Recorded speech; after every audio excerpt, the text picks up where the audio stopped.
भूतिया जंगल। अगर कोई सुंदर सा गांव था जिसकी लोग बहुत चर्चा करते थे, वो केवल बलापुर का गांव था।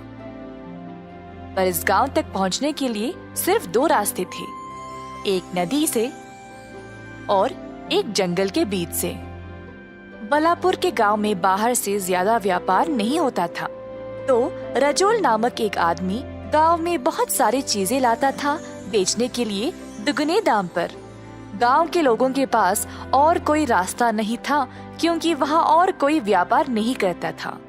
कोई ये नहीं सोचता था कि यह कहाँ से चीजें लाता था, और सब अनदेखा करके उसी से खरीद लेते थे। कई दिन बीत गए और रजोल का भतीजा पर्वत उसके साथ काम करने बलापुर की ओर जा रहा था। रास्ते में तेज आंधी और तूफान की वजह से उसकी सवारी कई घंटों तक फंसी पड़ी थी। बीच रास्ते में एक अनजान आदमी उनकी ओर आया। आप इस समय इस रास्ते से क्यों जा रहे हो? यहाँ भूत और प्रेत आत्माएं होती है। इस रास्ते से जाने की कोई हिम्मत नहीं करता। इसी वक्त पीछे मुड़ जाओ और वापस चले जाओ। अनजान आदमी ऐसा बोलकर पर पर्वत ने उसकी बातों पर ध्यान नहीं दिया। वह घने जंगल के रास्ते से ही चलता रहा। उसको अंधेरी रात में अजीब अजीब आवाजें भी सुनाई दी, पर पर्वत बिना डरे बलापुर की ओर चलता रहा।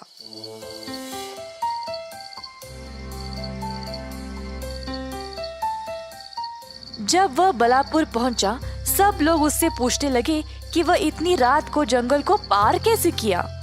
अपने चाचा के घर पहुंचते ही रजोल के नौकर से उसकी मुलाकात हुई।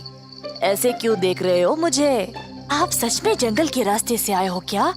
क्या आपको पता नहीं वो खतरनाक रास्ता है, वहाँ भूत है। हाँ, मैं उसी रास्ते से आया।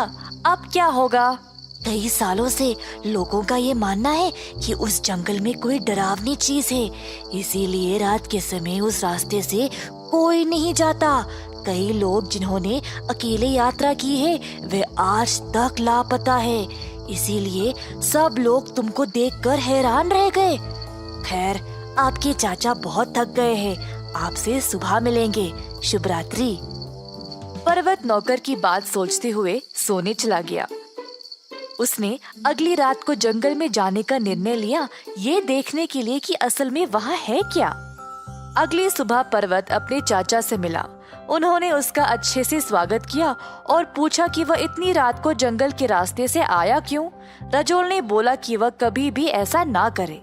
पर्वत अब और उत्सुक हो गया रात को जंगल में जाने के लिए।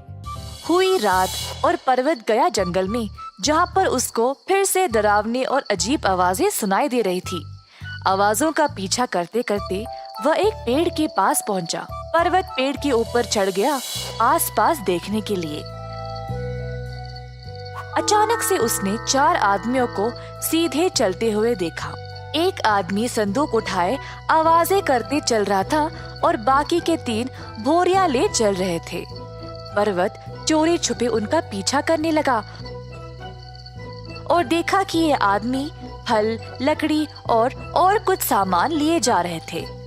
पर्वत सोचने लगा कि यह आदमी जानबूझकर ऐसी आवाजें क्यों निकाल रहा था और उनका पीछा करना जारी रखा।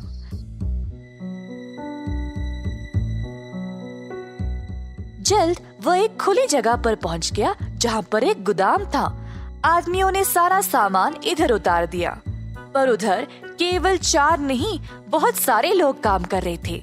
अचानक से उसने अपने ही चाचा रजोल को देखा। रजोल आदमियों को आदेश दे रहा था और सारे काम को संभाल रहा था। रजोल के निकलने के बाद पर्वत ने धीरे से एक आदमी को अपने पास खींचा और चुप रहने को बोला।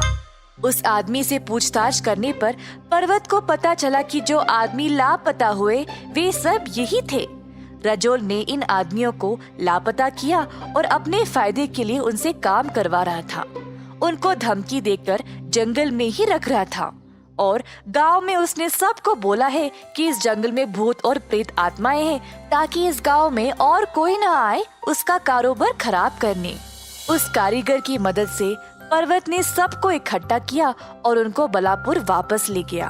फिर सबके सामने उसने साबित किया कि उसका चाचा धोखेबाज है। गांव के लोग रजोल को पकड़ ले आए और उसको कठोर दंड दिया गया। पर्वत ने लोगों को समझाया कि गांव के लिए जरूरत की चीजें जंगल में ही मिल जाएंगे और अब गांव खुशहाल रहेगा। पर्वत ने अब इस कारोबार की जिम्मेदारी ले ली और उसको ईमानदारी से चलाने लगा। अंत में हर किसी ने सुखी से जीवन बिताया। जादू